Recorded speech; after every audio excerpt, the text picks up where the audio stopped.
Thank you. Yeah. Well, good afternoon. How are you doing? Tired? You enjoying yourselves? I mean, how can you not after Gary Zaleski, for goodness sakes? My only criticism of Gary is he's so dull. He just is dull. You know, he's actually, I met Gary yesterday for the first time, and he's infectious. We became besties overnight. In fact, we became brothers. As you can see, we took this picture last night. No, actually, that's not the picture. Give us an. There it is. There it is. God. You're a pretty man, Gary.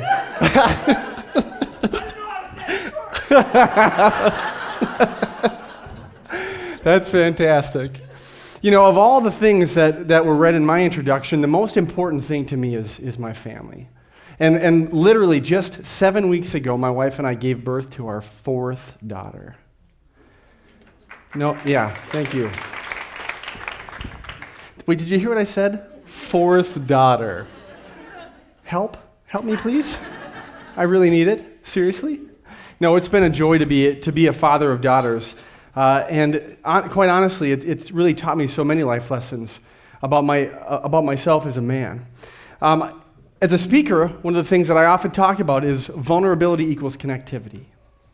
And so I'm going to test that today by sharing a story with you about my daughter, my oldest daughter, Alora. Alora was about 5 years old, and I climbed in bed with her one night, and I just had pajama pants on. And as we're cuddling together, Alora starts petting my chest. She just starts petting my chest, and she's staring at me so intensely. And it finally got to that awkward stage, right? Even though it's your daughter, it just got to that point where I knew something was going on in her mind. And let's be honest, parents in the room, I mean, this is the stage where your children, they really do say the darndest things, don't they? They just say what they're feeling, and they say it in such innocence. And so I'm lying there with Alora, and she's just studying my chest. And I finally said, Alora, sweetheart, what are you thinking about right now? And she looked up at me with these big, beautiful blue eyes, blonde hair, and she says, Daddy? I said, yes, sweetheart. You have beautiful nipples.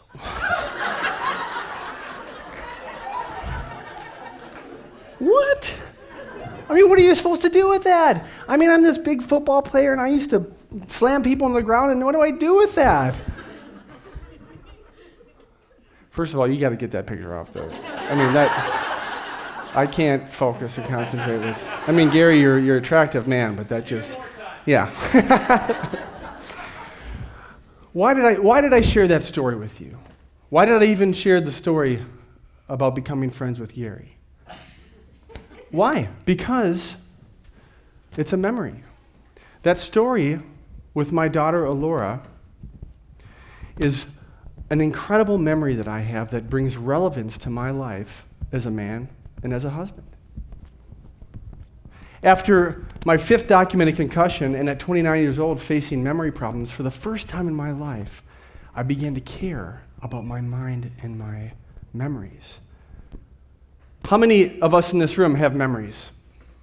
Silly question. Close your eyes with me for a second and just go and find one of those memories. Go find a memory with a loved one, with someone you care so much about. Find it. Picture it. See yourself in that memory with them. Hold on to it. Now imagine that memory is completely wiped away. Imagine that it is no longer there. And ask yourself this question: how does that affect the relevance of your life? You can open your eyes. How does that affect the relevance of your life? Relevance being defined as what connects us to the matter at hand, to what's happening in our lives.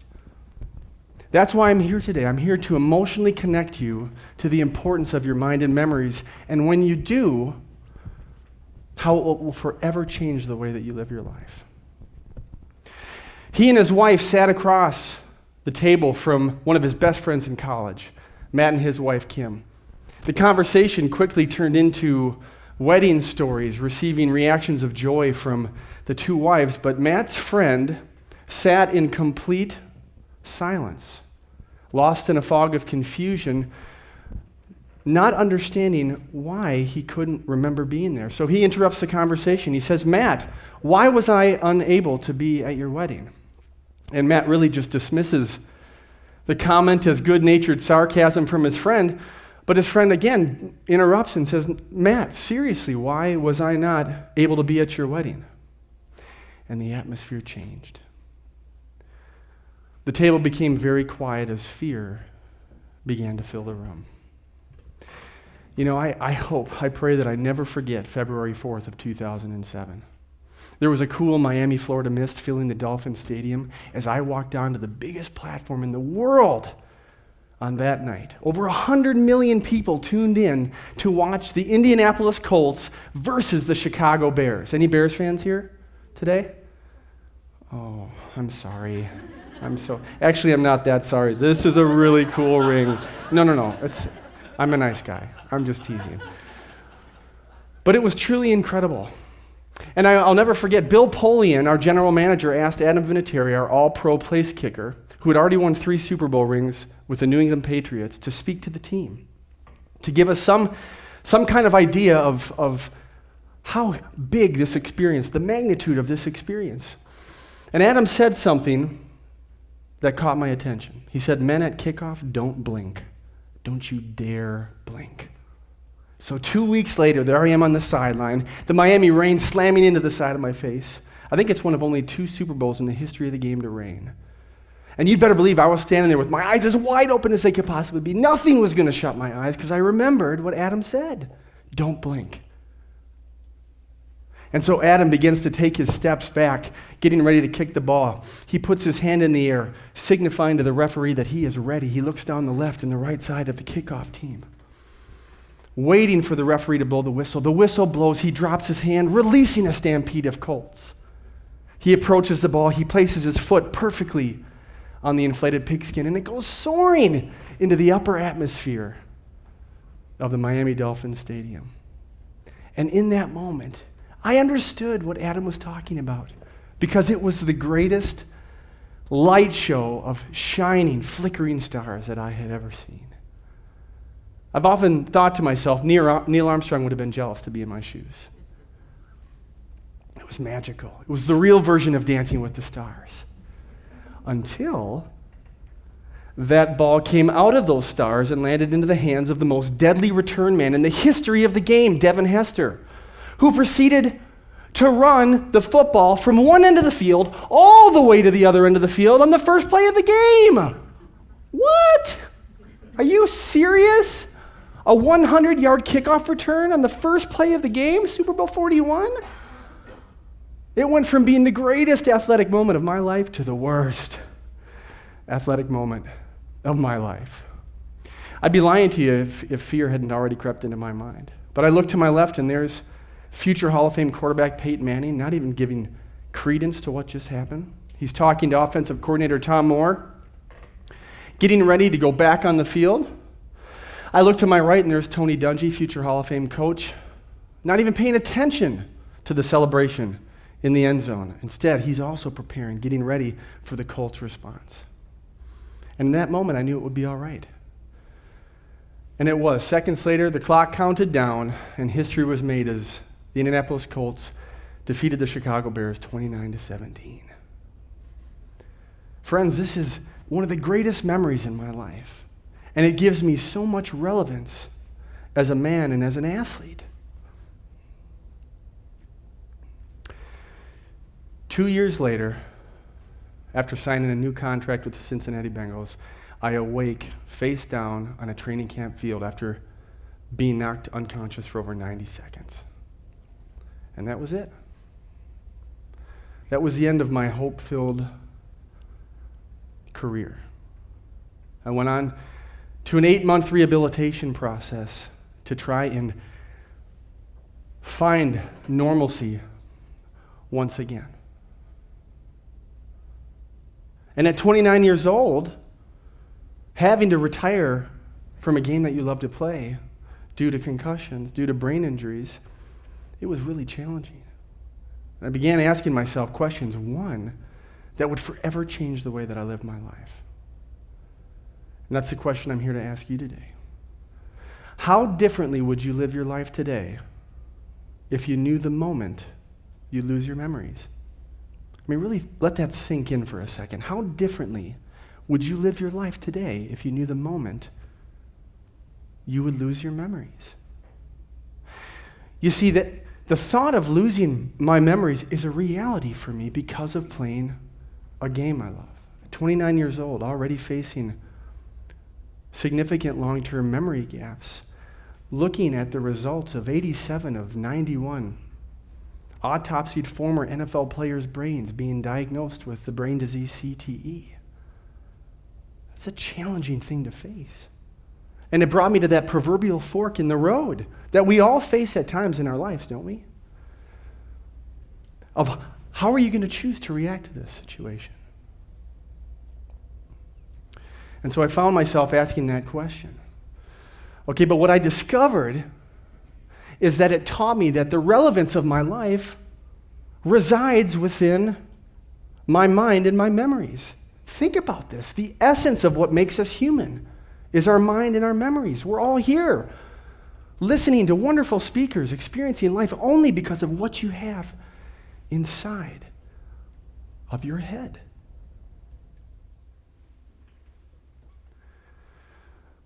And so I began to sit back and ask myself, how was this going to change my life? Noted speaker Dr. Wes Feltner once said, what we believe about our future directly impacts the way we live our lives today.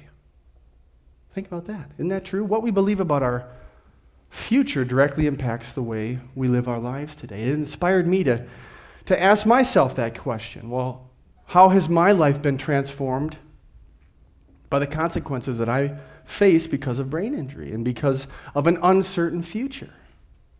And I began to see an incredible pattern. I discovered 4 transforming dynamics that would forever change my life and were the dynamics that led the Indianapolis Colts to Super Bowl championship success. Much of this coming from the expertise of Tony Dungy and the environment that was created in Indianapolis on that day. The 4 L's has become the pillar of my life, and it is this: listening, learning, language, and love. Listening, learning, language, and love.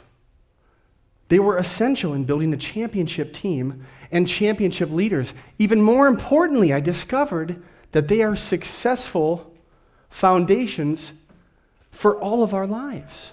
If we can become better listeners, better learners, better language users, and people who love and respect people more deeply,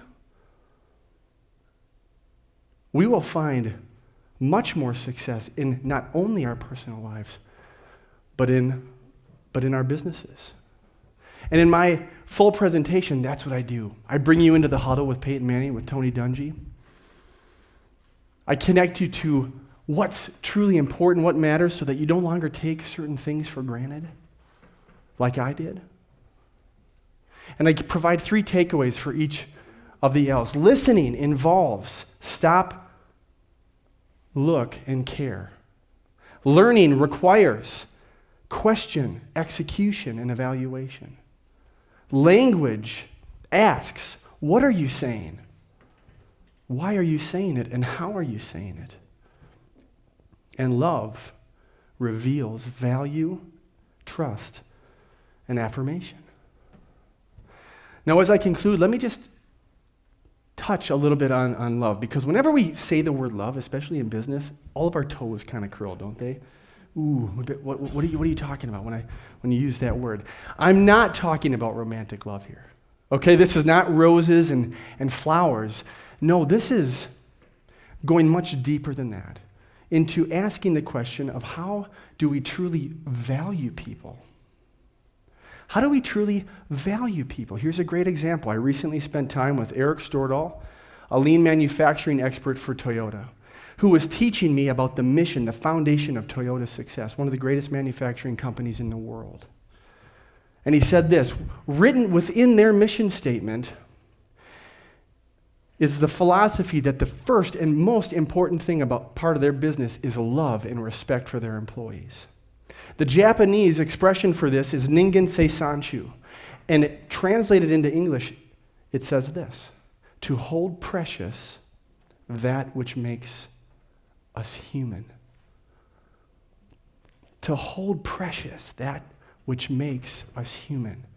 Can you imagine how that can change your life and change your business if you actually treated your relationships that way? But that's what Tony Dungy did with the Indianapolis Colts. That was his whole job, was to come in and take 53 guys from different parts of the country, from different backgrounds and different beliefs, and somehow get them to come together in the greatest team in the year and create a family. And that's what he did. And he did it because he taught us as players how to value each other, how to truly respect each other, how to truly have faith within each other. In fact, on our Super Bowl ring is the word faith. It's the only ring in the history of the game to have any spiritual connotation. And it's not talking about a specific denominational faith. It's talking about family. Right? 53 guys all together on the same page at the same time, coming together.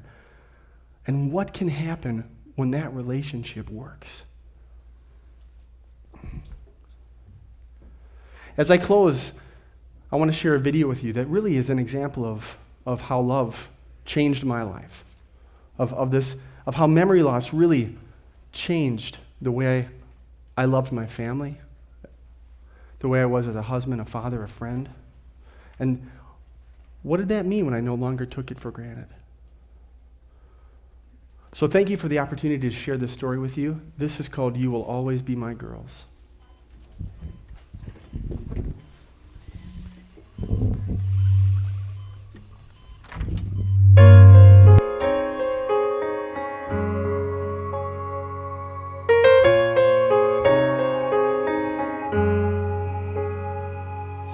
I'm in here counting the days while my mind is slipping away. I'll hold on as long as I can to you. I may not remember your name or the smell of the cool summer rain. Everything and nothing has changed. Nothing has changed. And I will remember your smile and your laughter long ever after this moment is gone. You will always be my girl. You're the beauty of my world. And no matter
will always be my girls. You're the beauty of my world. You're the